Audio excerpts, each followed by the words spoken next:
Formula One is headed in a brand new direction, and it seems like this one won't be accepted very well by the fans and the drivers. Stefano Domenicali pushes for reverse grids, more sprint races, and shorter race events because, as he said, the young audience might find it a bit boring to watch 1.5 hours of racing. But how will these proposals be accepted by the drivers?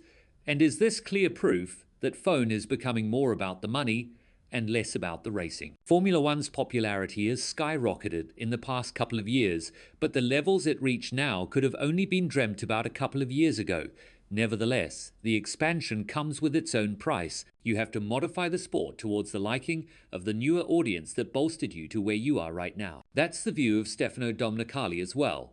Changes are needed, and the drivers as well as the team principals need to look at them in a more open-minded fashion. According to the president of FONE, there are certain rules that can be modified as they are right now. Starting with the reverse grids, he believes that in Formula 2, the entertainment lies behind the fact that there is a race in which the drivers are all mixed up and the one on pole starts 10, which would give him a lot of motivation to push through the grid. It would eventually lead to more overtaking and more anticipated racing, even though drivers like Russell and Verstappen clearly labeled this idea as foolish, to say the least. When talking about the changes, Domenicali said, "We've discussed these changes in the past, but in the coming months, we'll need to have the courage to push the discussion forward.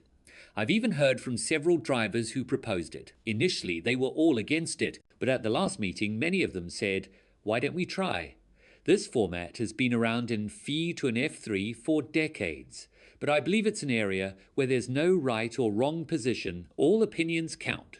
We'll make our assessments together with the FIA. We'll have to interpret the evolving trend as best we can. That is for sure." It's interesting that Domenicali mentioned the change in belief from the drivers. I do believe certain individuals have agreed to try this format, but it could be motivated by an array of reasons. For starters, if you already know the race winner candidates will be 2 or 3 drivers on pure merit, if nothing extraordinary happens at the top, then reverse grids will shake up the competition as we know it. However, in Formula 2, the reverse grids are only for the sprint races.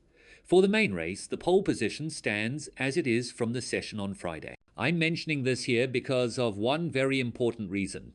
Domenicali wants to implement changes in the number of sprint races as well. According to him, the sprint races are adding a lot to the excitement, and the majority of the fans are watching because of it. So why not follow the MotoGP format and have as many sprint races as possible? To say that 24 sprint races in a season is the goal is a bit of a far-fetched scenario, but Stefano did ask once as to why this should be considered an impossible mission headed towards the future. It's a sport that's prone to changes, but how would the drivers react to it? When talking about the increasing number of sprint races, Domenicali said, "There's a topic on the table concerning the format we'll use in the coming years, starting with sprint weekends. We need to understand whether to increase them, how to increase them, and whether to use different formats. We have several discussions to have with the teams to decide the direction."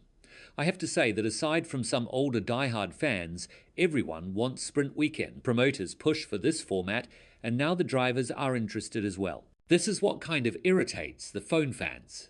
Promoters are pushing for it. I understand that the sport is susceptible to change because of its nature and a lot of new investors coming in.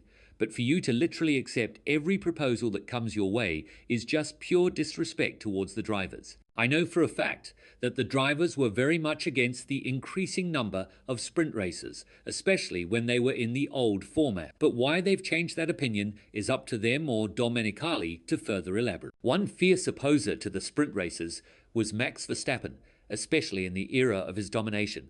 But according to Stefano, that has changed as well. When talking about this, the Italian said, "As for the drivers, initially 18 were against the sprint and 2 in favor. Today it's the opposite. We discussed it at the dinner we organized in Austria, and everyone spoke in favor. Even Verstappen, with whom I spoke one-on-one, is starting to say it makes sense. So I see evolution from everyone. In the end, drivers are born to race." Sharing his belief on why this wouldn't make sense, the Mercedes driver said, "I learned this when I raced in Formula 3 and Formula 2. If you have the top 10 fastest cars, the most difficult car to overtake is the one you are battling with. If you reverse this grid, you will have the fastest car in 10th position trying to overtake the second fastest car in 9th. who will be trying to overtake the third fastest car in eighth. Each car is thus trying to overtake its closest competitor. Russell argued that it would do nothing but create a DRS train, which won't be the case since we won't have DRS from 2026 onwards. However, we are yet to see what racing will look like with manual override mode and whether the reverse grids would actually make sense to be implemented in phone. Although this sport is all about innovation and changes, such a move would have to be approved by the drivers first.